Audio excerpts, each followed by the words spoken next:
కేంద్ర ప్రభుత్వం చేపట్టిన ఆపరేషన్ కగార్లో కీలక పరిణామం చోటు చేసుకుంది. మావోయిస్టు పార్టీ అగ్రనేతలు దేవ్జీ అలియాస్ తిప్పిరి తిరుపతి, మల్లారాజిరెడ్డితో సహా 16 మంది మావోయిస్టులు పోలీసుల ఎదుట లొంగిపోయారు. ఆసిఫాబాద్ అడవుల్లో తెలంగాణ ఎస్ఐబి ఎదుట వీరంతా లొంగిపోయారు. మావోయిస్టులు జనజీవన స్రవంతిలో కలిసి దేశాభివృద్ధిలో భాగస్వామ్యులు కావాలంటూ మావోయిస్టులకు కేంద్రం పిలుపునిచ్చింది. దీంతో పలువురు మావోయిస్టులు ప్రభుత్వం ఎదుట లొంగిపోతూ వచ్చారు. మరికొంతమంది ఎన్కౌంటర్లో మరణించారు. మధ్యప్రదేశ్ నుంచి తెలంగాణ, ఛత్తీస్గఢ్ సరిహద్దులోని కర్రెగుట్టలోకి మావోయిస్టు అగ్రనేతలు దేవ్జీతో పాటు పలువురు నేతలు ప్రవేశించారంటూ నిఘా వర్గాల నుంచి కేంద్ర భద్రతా బలగాలకు సమాచారం అందింది. దాంతో కర్రెగుట్టలో ఇటీవల జరిగిన భారీ ఎన్కౌంటర్లో పలువురు మావోయిస్టులు మరణించారు. వీరిలో అగ్రనేతలు ఉన్నారంటూ చర్చ జరిగింది. దేవ్జీ లక్ష్యంగా కర్రెగుట్టలో కూంబింగ్ నిర్వహించారంటూ ప్రచారం సాగింది. పోలీసులకు లొంగిపోయిన మావోయిస్టులు అగ్రనేత మల్లోజుల వేణుగోపాల్ తాజాగా మీడియాకు ఇచ్చిన ఇంటర్వ్యూలోనూ మావోయిస్టు కీలక నేతలు లొంగిపోతారని వెల్లడించారు. అదే క్రమంలో దేవ్జీ, మల్లారాజిరెడ్డి లొంగిపోయారు.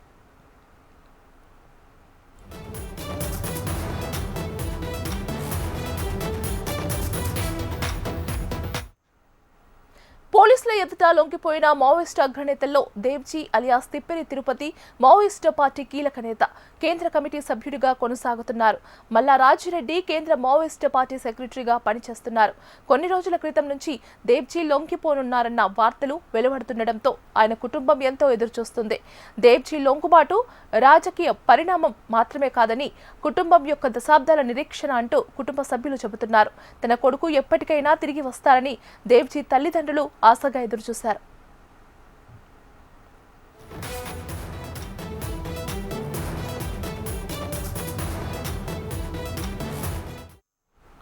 దేవ్జీ స్వస్థలం కరీంనగర్ జిల్లా కోరుట్ల పార్టీ కేంద్ర కమిటీ ప్రధాన కార్యదర్శి నంబాల కేశవరావు బస్తర్ డివిజన్ నారాయణపూర్ జిల్లా అడవుల్లో భద్రతా దళాలతో జరిగిన కాల్పుల్లో మరణించారు. అప్పటి నుంచి కొంతకాలం వరకు పార్టీ ప్రధాన కార్యదర్శి పదవికి ఎవరిని ఎన్నుకోలేదు. ఆ తర్వాత తీవ్ర నిర్బంధం ఉన్నప్పటికీ తిరుపతిని మావోయిస్టు ప్రధాన కార్యదర్శిగా ఎన్నుకున్నారు. తిరుపతి అలియాస్ దేవ్జీ కేంద్ర మిలిటరీ కమిషనర్ చీఫ్గా పొలిట్ బ్యూరో సభ్యునిగా పనిచేశారు. తిరుపతి ఎన్నికతో రెండోసారి కరీంనగర్ జిల్లాకు పార్టీ ప్రధాన కార్యదర్శి బాధ్యతలు లభించినట్లు అయింది. పీపుల్స్ వార్ నుంచి కొండపల్లి సీతారామయ్యను తప్పించిన తర్వాత కరీంనగర్ జిల్లా బీర్సూర్కు చెందిన ముప్పాల లక్ష్మణరావు అలియాస్ గణపతి ప్రధాన కార్యదర్శిగా ఎన్నికయ్యారు. వృద్ధాప్యం పైబడడంతో గణపతి ప్రధాన కార్యదర్శి బాధ్యతల నుంచి తప్పుకున్నారు. దీంతో ఉత్తరాంధ్రలోని శ్రీకాకుళం జిల్లా కోటబొమ్మాలికి చెందిన Nambala Keshava Rao Maoist party supreme లీడర్గా వ్యవహరించారు. ప్రస్తుతం పార్టీ ప్రధాన కార్యదర్శిగా కొనసాగుతున్న తిప్పిరి తిరుపతికి ముప్పాల లక్ష్మణరావుకు శిష్యునిగా పార్టీలో పేరుంది. మిలిటరీ ఆపరేషన్లో దిట్టగా పేరున్న ముఖ్య నేతల్లో ఒకరైన దేవ్జీ ఈ బాధ్యతలు అప్పగించడమే సముచితంగా ఉంటుందని పార్టీ భావించి నియామకం చేపట్టింది.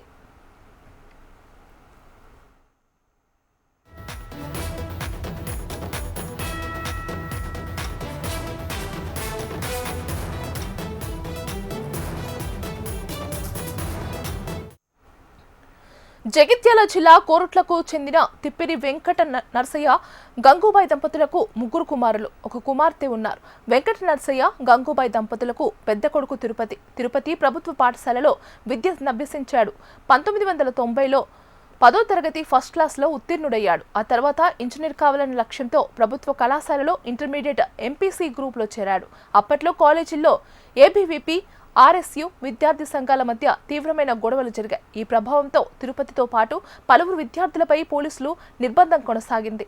అయినా ఇంటర్ పూర్తి చేసి 1982లో కరీంనగర్ ఎన్ఆర్ఆర్ డిగ్రీ కాలేజీలో అడ్మిషన్ తీసుకున్నాడు. కాలేజీ విద్యార్థి సంఘాల మధ్య జరిగిన గొడవల్లో తిరుపతిపై కేసులు నమోదయ్యాయి. దీంతో డిగ్రీ పూర్తి కాకముందే తిరుపతితో పాటు మరికొందరు అడవి బాట పట్టారు. 1984లో బస్తర్కు వెళ్లి అక్కడ అంచెలంచెలుగా ఎదిగారు. కేంద్ర కమిటీలో 3 పొలిట్ బ్యూరో సభ్యుల్లో తిప్పిరి తిరుపతి జనరల్ సెక్రటరీగా ఎన్నికయ్యారు.